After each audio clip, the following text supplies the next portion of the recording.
नमस्कार, मैं हूं दीपक मुनि और आप हैं मेरे साथ दे टीवी पर। तो डोनाल्ड ट्रंप नहीं चाहते हैं कि एप्पल भारत में और ज्यादा प्रोडक्शन यूनिट्स लगाए। इस वक्त भारत में एप्पल के 3 प्रोडक्शन यूनिट्स हैं, 2 तमिलनाडु में और 1 कर्नाटक में। पिछले साल एप्पल ने भारत में बने अपने प्लांट से करीब $22 बिलियन के आईफोन असेंबल किए थे। वैसे तो एप्पल के सबसे ज्यादा असेंबलिंग प्लांट्स चाइना में है। यूएस में सालाना 60 मिलियन आईफोन की सप्लाई का 80% चाइना से ही जाता है। पर इधर यूएस और चाइना के टैरिफ वॉर ने पिछले महीने एप्पल को यह सोचने पर मजबूर कर दिया कि वो अपने प्लांट्स को चाइना से रिलोकेट करके कहीं और लगाए। इसमें भारत का नाम सबसे ऊपर आया। एप्पल का टारगेट था कि 2026 तक यूएस में खपत होने वाले सालाना 60 मिलियन आईफोन्स का प्रोडक्शन यहां भारत से करे। अब देखिए, यहां पर एक सवाल आता है, आईफोन बनाने वाली कंपनी एप्पल यूएस की है। इस कंपनी से प्रोड्यूस होने वाले आईफोन और आईपैड की खपत सबसे ज्यादा यूएस में होती है। तो ये क्या लॉजिक है कि इनका प्रोडक्शन होता है चाइना और भारत से और खपत इनका यूएस में होता है? तो इस क्वेश्चन का सिंपल सा आंसर है प्रोडक्शन कॉस्ट। यूएस के कंपैरिजन में चाइना में चीप एंड अबंडेंस लेबर है, लो टैरिफ है उन कंपोनेंट्स पे जो बाहर से इंपोर्ट होकर आते हैं, क्योंकि सब कुछ तो एक जगह नहीं बनता। बैटरी कहीं और से, माइक्रोचिप प्रोसेसर कहीं और से, XYZ और जो पार्ट्स होते हैं वो इधर उधर से। तो पूरी सप्लाई चेन ऐसे ही काम करती है। इसलिए चाइना में आईफोन की प्रोडक्शन कॉस्ट कम है। इसलिए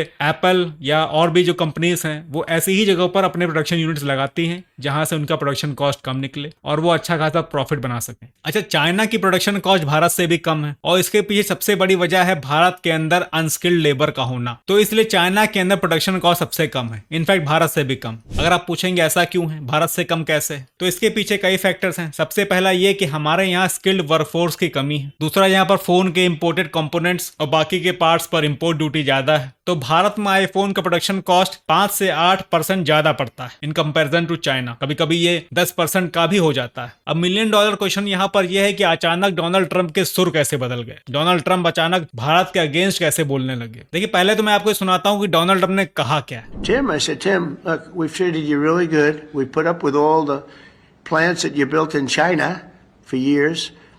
Now you got to build us. We're not interested in you building in India. India can take care of themselves. They're doing very well. We want you to build here, and they're going to be upping their production in the United States. Apple. So Apple's already in for 500 billion. तो Donald Trump की तकलीफ यहाँ पर यह है कि Tim cook ने पहले चाइना में प्रोडक्शन लगाया और अब ये इंडिया में प्रोडक्शन लगाना चाहते हैं। डोनाल्ड ट्रंप ने साफ कहा है कि जब एप्पल 500 बिलियन का इन्वेस्टमेंट लेकर आ रहा है तो कहीं और प्रोडक्शन क्यों लगाए, यहाँ वहां लगाने के बजाय यूएस में ही क्यों नहीं अपने प्रोडक्शन को बढ़ाता है। देखिए, डोनाल्ड ट्रंप एक प्योर बिजनेसमैन है और अगर आप इस पूरे सिनेरियो को देखेंगे तो आपको यहाँ पर एंटी इंडिया होने जैसा कुछ नहीं लगेगा। ट्रंप की नाराजगी भारत से है, इसलिए भी है कि भारत ने ट्रंप को भारत पाकिस्तान के बीच समझौते का क्रेडिट नहीं खाने दिया। वहीं पाकिस्तान ने शुक्रिया जहां पना तोहफा कबूल करो करने लगे। देखिए, यूएस दुनिया का सबसे पावरफुल नेशन है और ट्रंप यूएस के प्रेसिडेंट हैं, तो इतना एक्सपेक्टेशन तो सबसे बनता ही है कि लोग आए और कहें शुक्रिया जहां पना तोहफा कबूल करो। उस दिन सीज फायर की घोषणा सबसे पहले डोनाल्ड ट्रंप ने की और सोचा होगा कि दुनिया भर में वाहवाही होगी, पर भारत ने इनको कोई क्रेडिट नहीं दिया। एक ये भी वजह हो सकती है डोनाल्ड ट्रंप की नाराजगी की। बाकी देखिए, फॉरेन पॉलिसी किसी लीडर के पर्सनल ईगो या मन मुटाव से नहीं चलती। डोनाल्ड ट्रंप का ये अपना तरीका है, ये बैड गाय बनकर डील क्रैक करते हैं। ट्रंप ने कनाडा, साउथ कोरिया और जापान तक को नहीं छोड़ा जो इनके अपने अलाइज हैं। टैरिफ निगोशिएशन के टाइम ट्रंप ने साउथ कोरिया और जापान से कहा कि तुम्हारे यहाँ जो यूएस मिलिट्री स्टेशन है उसकी मेंटेनेंस जो तुम देते हो उसको भी इस टैरिफ में रीनेगोशिएट करो।